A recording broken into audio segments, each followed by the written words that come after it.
I have been a fan of the Legend of Zelda series since I first played the original games for the Nintendo. So, when we hit that era where games were transitioning from 2D to 3D, I was excited to see if the Legend of Zelda series could make that leap. What we got was the Ocarina of Time, one of the greatest, and I'm sure some would argue, the greatest Zelda game of all time. And that was followed up by the equally great Majora's Mask. After those two games, people were looking forward to the next installment of the series. The PlayStation 2 came out in the year 2000 and showed people what the next gen systems were capable of. So, people were expecting the next gen Zelda game to look amazing. What we got was the Wind Waker for the Gamecube. Many fans were upset about that, as they wanted a darker and more mature Zelda game, not the cel-shaded graphics of Wind Waker. Sadly, I'm sorry to say I was one of those people who was not happy with the Wind Waker and didn't play it when it first came out. Partially because of the disappointment, and partially because I never owned a GameCube. Of course, my initial opinion on the Wind Waker and its graphics have changed, but that's a story for another review. Then came the Wii and the Legend of Zelda Twilight Princess. I remember the first time I saw game footage for this game, I was so excited, and I thought to myself, now this is the Legend of Zelda game I have been waiting for. And the game did not disappoint. When I first played Twilight Princess, I loved it. From the story to the gameplay, I just remember loving every moment of it. Now I have to say, this isn't my favorite Legend of Zelda game, not by a long shot, but it would easily make my top 10 if not my top 5 list. Now with the Wii U HD game, I was interested in seeing if the game still held up, and how it was improved with its HD port.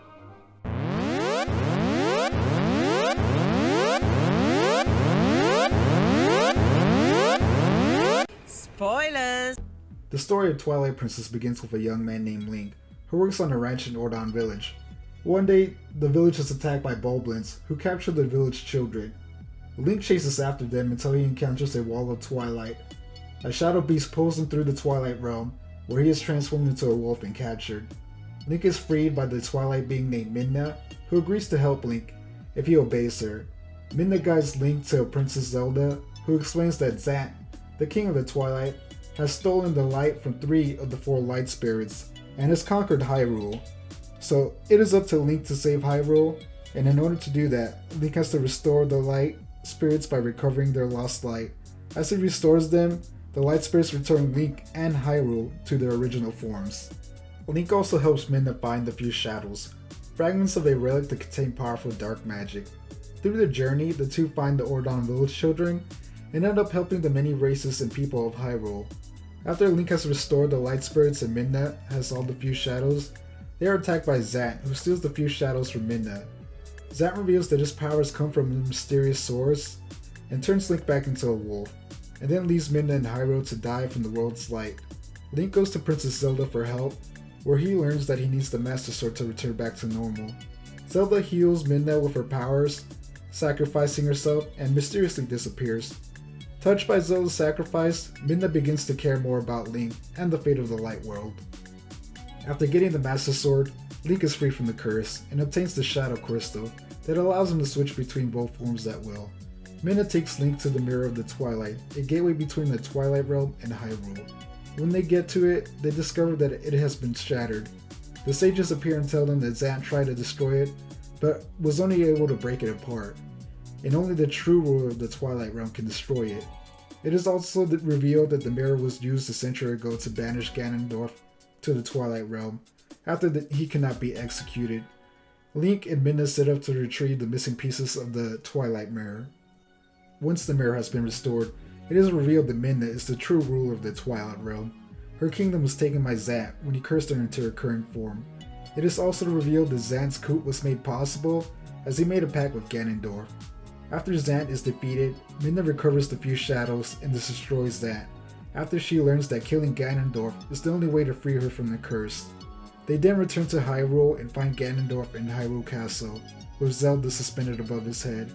Ganondorf fights Link by possessing Zelda's body, and then by transforming into his pig Ganon form, but Link beats him and Midna resurrects Zelda. Ganondorf revives, and Midna teleports Link and Zelda outside the castle, and tries to destroy Ganondorf. The castle collapses, and it is revealed that Ganondorf was victorious as he crushes Midna's helmet. Link, aided by Zelda, fights Ganondorf on horseback. until Ganondorf is knocked off his horse, and the two duel. Link beats Ganondorf and stabs the Master Sword through his chest. Now, with Ganondorf dead, the light spirits bring Midna back to life and restore her to her true form. After saying her goodbyes, Midna returns home before destroying the Mirror of the Twilight to maintain the balance between Hyrule and Twilight Realm. His adventures with Midna complete, Link is shown leaving Ordon Village, heading for his next unknown adventure. Twilight Princess doesn't stray from the Legend of Zelda formula. It's an action-adventure game focused on combat, exploration, and item collection. The game features 9 dungeons, ranging from forest, fire, and water, where Link gains a special weapon or item that helps him complete the dungeon and obtain some magical relic. Link must also get rid of the Twilight areas. He does this by collecting Tears of Light in his wolf form. Once all the tears have been collected, it restores the affected area. When Link enters the Twilight Realm, he transforms into a wolf, and is not able to use his weapons or items. He instead attacks by biting and defends by dodging attacks. Wolf Link moves faster than in his human form, can dig holes to create new passages and uncover buried items.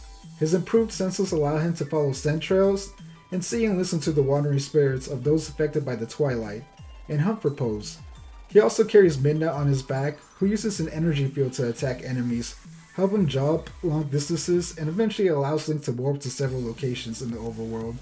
Later, Link gets the ability to transform between his Hylian and wolf form at will, and in the HD version, there's a button on the Wii U gamepad that allows you to do it much faster than in the original game. Normal Link handles like normal Link, as they use the basic control schemes from the Gamecube version. They got its control schemes from the Ocarina of Time. You log onto enemies and objects so you can focus on them while moving around during combat. And since the port is mainly based on the Gamecube version, Link is left-handed. But if you play the optional hero mode, it mirrors it, and he becomes right-handed like in the Wii version. You still use your sword and shield in combat, with the usual secondary weapons, some with a twist, such as the bow and arrows, Gale Boomerang, bombs, and Claw Shot.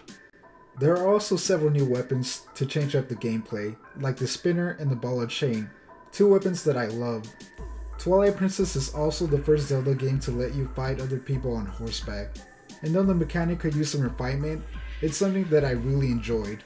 The HD edition changed many things from the original game, in an attempt to improve the game. Thanks to the Wii U gamepad, you always have a map displayed, and can use the pad to quickly switch items from your inventory. Parts of the game were made shorter or sped up to meet current game standards, like climbing was improved, and the amount of Tears of Light you had to collect was shortened. They also added a ghost lantern to help players locate Pose a little easier.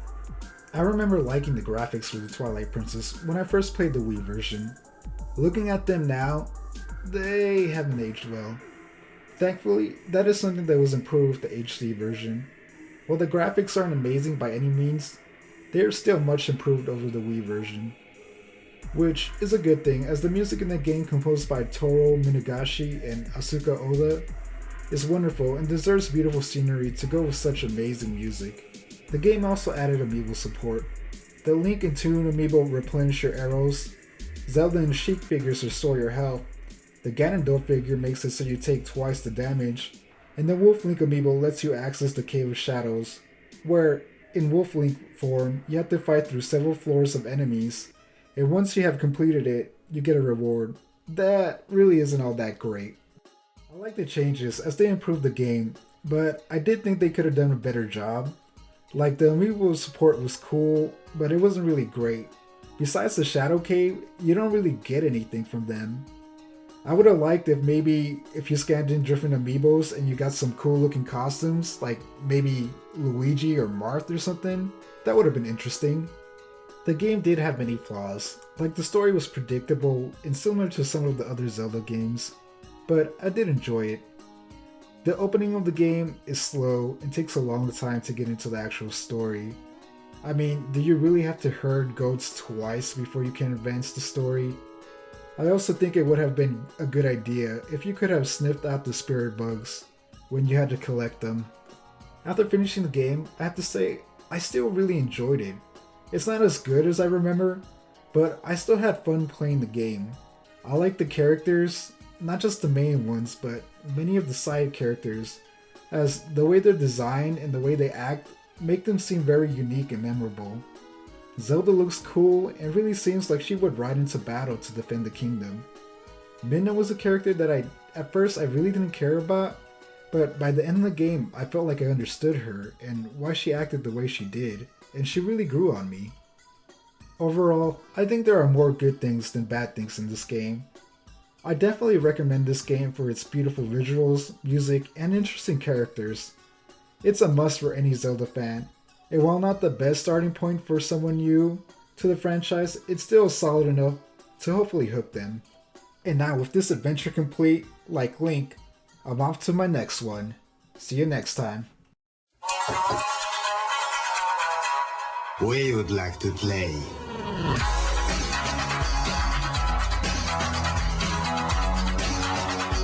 The Legend of Zelda Twilight Princess, only for Wii. Rated